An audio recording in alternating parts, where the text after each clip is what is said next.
Magandang umaga po sa ating lahat.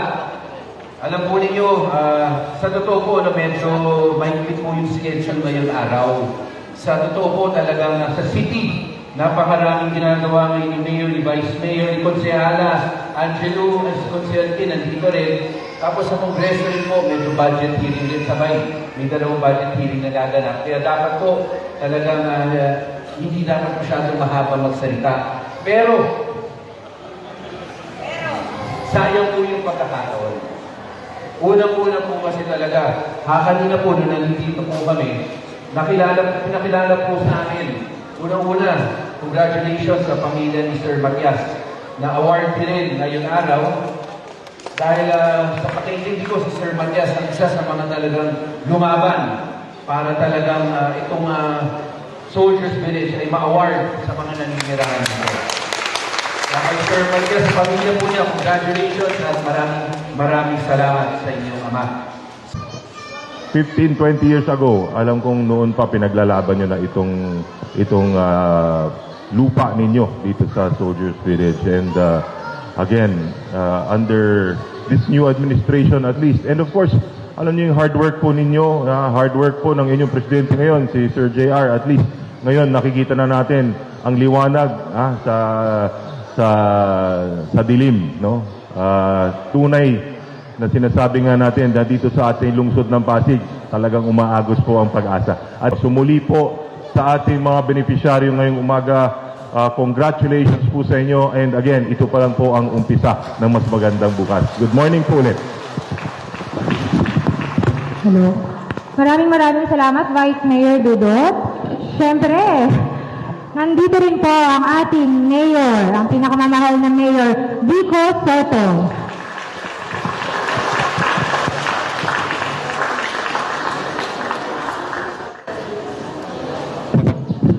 Magandang umaga po sa ating lahat. Una po sa ating mga awardees, congratulations po sa inyo. Alam ko pong matagal-tagal nyo na pong inaasam-asam ito at masaya po kami ng inyong lokal na pamahalaan, na Kong Roman, na Vice Dodot, si Councilor Gin dito, si Councilor Angelo nandito rin po. Masaya po kaming maging saksi ng awarding po ng contract to sell po na ito. Muli po, congratulations sa inyo. Siyempre, nagpapasalamat din po tayo sa lahat ng mga tumulong sa atin. Dito po ang ating mga, hindi ko na po isa-isahin, dito po yung mga barangay officials natin, sa po pangunan ni Kap Popoy. Opo, sige, balakpakan po natin sa dito po yung mga kagawad natin. Siyempre, mga kaibigan natin mula sa NHA, na nakita naman po natin na kung gaano sila kasipag, nakita rin po natin ng malasakit nila sa mga kapwa nating Pasigueño, hindi lang sa Santa Lucia, hindi lang sa soldiers, kundi sa buong lungsod ng Pasig. Medyo marami po tayong ginagawa ngayon kasama ng NHA, kaya maraming salamat din po sa inyo. Katunayan, Arkimon, meron pa tayong isang pag-uusapan dito mismo sa soldiers, kasi ito po yung awarding natin nung nakaraan, nung pandemya, nandito rin po kami ni Kong Roman nung awarding po nung unang batch natin. Siguro yung iba sa inyo ay nandun din. Ngayon, ito yung remaining, kung di po nagkakamali, Arkimon, yung ina-award po natin ngayon, ito po yung remaining na nasa ilalim ng NHA title.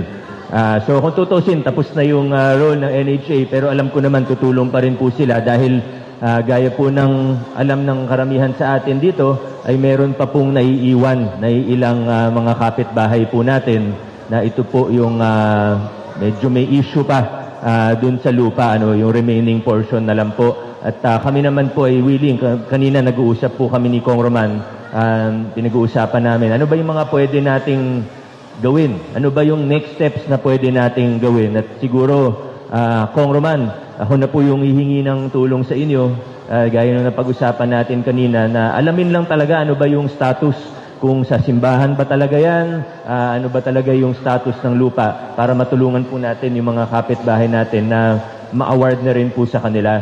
At ang commitment naman po, pag tinulungan tayo ni Kong doon, ang commitment naman po ng lokal na pamahalaan, kung ano man yung kalabasan, kung ano man yung status talaga ng lupa, kung makakatulong po, bilhin na lang muna ng LGU tapos kami na po yung mag-contract to sell para doon sa remaining.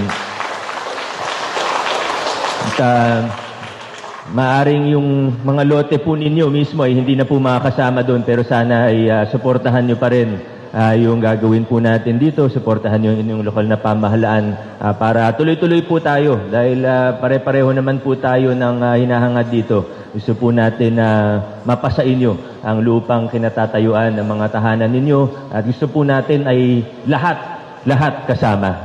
Gusto po natin ay lahat makasali. So, hindi ko na rin po masyadong hahabaan ang aking mensahe gaya po nung mensahe ni Kong Roman. Medyo maigsi po dahil medyo, gaya na nabanggit kanina, medyo mabigat po yung mga schedule natin ngayon.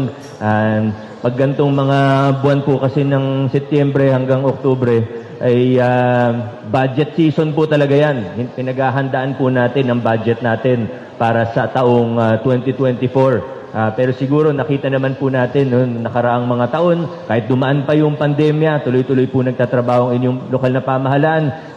Minsan sinasabi nga po sa akin, sabi, Vico, Mayor, dapat mas kinukwento mo yung ginagawa ng LGU. Kasi minsan daw may mga ginagawa ang LGU, hindi na nababalitaan o hindi na nalalaman na LGU pala ang gumawa nun. Kasi hindi naman sa mahihain tayo, pero hindi tayo masyadong magaling magbuhat ng sariling bangko. Pero kung makikita naman po natin, kahit mag-ikot po tayo, hindi na po natin kailangan lumayo. No, makikita naman natin, nagtatrabaho ang ating lokal na pamahalaan. Mula sa malaki hanggang sa maliit, makita natin yung health center po natin na pinalapit po natin dito sa lugar po ninyo hanggang sa maliliit na bagay gaya ng fire extinguisher natin na lahat ng looban na nilagyan natin. Minsan hindi ko na po nakikwento sa inyo, hindi na po natin napag-uusapan pero asahan po ninyo na tuloy-tuloy lang po nagtatrabaho. Maingay man o tahimik, tuloy-tuloy po nagtatrabaho ang inyong lokal na pamahalaan. Yung mga malalaking pagbabago po na nasimulan natin noong 2019, pinaiigting pa po natin. At sa totoo, natutuwa po ako at i-share ko lang po sa inyo. Alam niyo, pag nagpapakilala po ng malaking pagbabago sa isang lugar, isang organisasyon, isang kumpanya, isang pamahalaan, pag nagpakilala po talaga ng malaking pagbabago, gaya ng ginawa natin na talagang nilinis natin ang ating pamahalaan, hindi po talaga madali yun. Sa una, talagang medyo mahirap po. Gaya ng pag mag-renovate ka ng bahay mo, papakilala ka ng pagbabago sa pababae. Sa bahay mo, may re-renovate ka. Sa una, di ba, gugulo ng konti, papangit ng konti, bago gumanda ulit. Pero nakakatuwa po dahil kahit na nagpakilala tayo ng mabibigat na pagbabago sa ating lokal na pamahalaan, marami pa rin tayo nagawa noong first term natin. Pero ang ibig ko lang po sabihin at ang gusto ko pong sabihin ngayon ay kahit marami tayong nagawa nung nakaraang 3 taon, nung unang term, ay ngayon po, mas nagkakaroon pa tayo ng momentum. Kaya na kung maayos yung last 3 years o last 4 years, ay mas maganda pa po, mas maliwanag pa po ang hinaharap ng lungsod ng Pasig. Basta ang importante, magkakasama po tayo, nagkakaisa po tayo, nagkakaisa tayo tungo sa mga layunin natin at para sa mga hinahangad natin para sa soldiers, para sa ating barangay, para sa ating buong lungsod. Sana po magkakasama po tayo ron. Pero ngayon naman po, araw po ninyo ito, masayang-masaya po kami na maging saksi sa awarding po ng contract to sell natin. Congratulations sa lahat po ng mga awardees. Congratulations po sa ating lahat. Maraming salamat. God bless. Maraming salamat, Mayor Vico. Ngayon po, ating din kilalanin at pakinggan ang HOA President ng Soldiers Village, si Mr. Carlito Estanco Jr.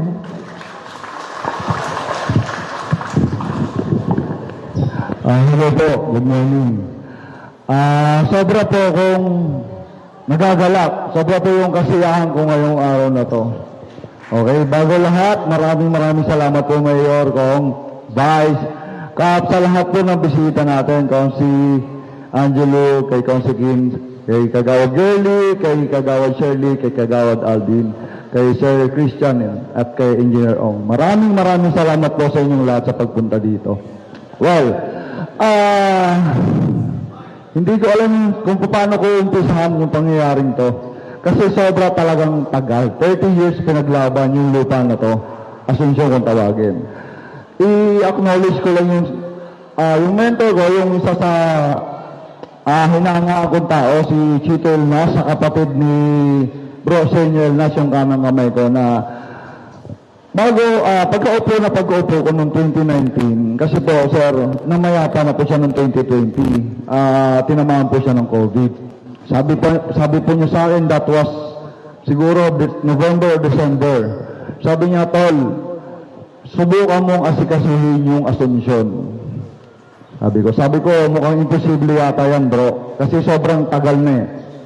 So, I give it a shot. Kinausap ko si Ma'am Berna that time. So, sabi niya, subukan niyang kausapin si Engineer O.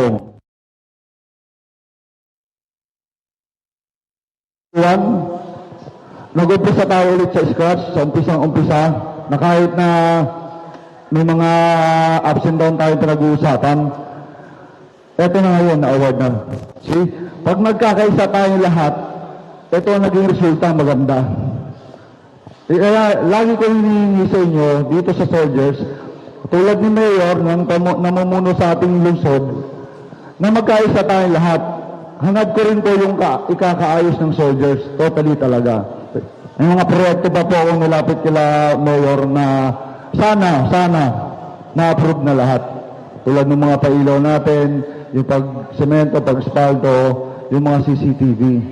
Well, isa pa po yung problema namin, sir, Mayor, kung sa lahat po, Vice, yung isa pa pong na yun nga po yung sa Arkham, na sana po matulungan niyo po kami. Kasi problema po talaga namin yun na hindi ko alam kung maano ko na parang nagigipit na po kasi talaga yung mga tao dito. Sobrang pressure na sa kanila kasi iba-iba yung meeting na ginagawa. So, yung iba hindi na nila alam kung ano po gagawin. Kasi parang napipiga talaga sila. Iba na naman yung news na nakarating ngayon. Talagang naawa po ko sa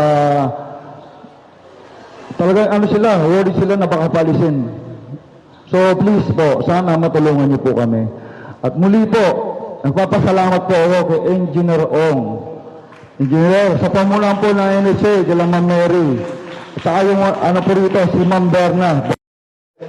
Na talagang nag-ano sila dito, ibang kasama niya na naglakad talaga sa init. Siyempre, talagang blessed by Engineer. Thank you so much. Maraming salamat po sa inyong lahat. Thank you po. Maraming salamat, Sir Carl. Okay po, upang simulan ang unang bahagi ng ating awarding, tatawagin ko po ang unang 5 awardee. Unang-una kay Mr. Galino Jason Arellano.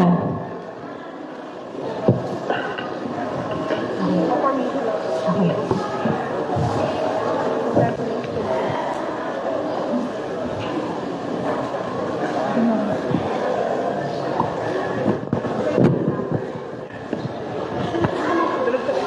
Sige po, ma'am. Okay po, next. Besalesa Esperanza Ramos. Wala, I'm sorry. Yu Raymond Valondo.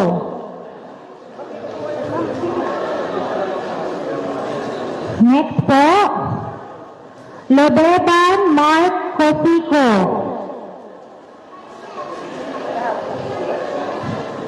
Nandiyan na po, Lobeban Mark Cosico. Next, Lobeban Hanilin Cosico. Ay, palakpakan naman po. Okay po, susunod. Lobeban Pastor Matt Cosico.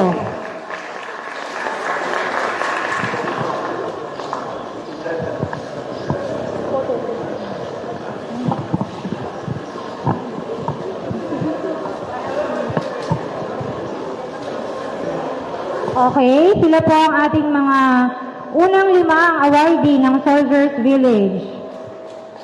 Awardee ng Conditional Contract to Sell. Congratulations po sa inyong lahat.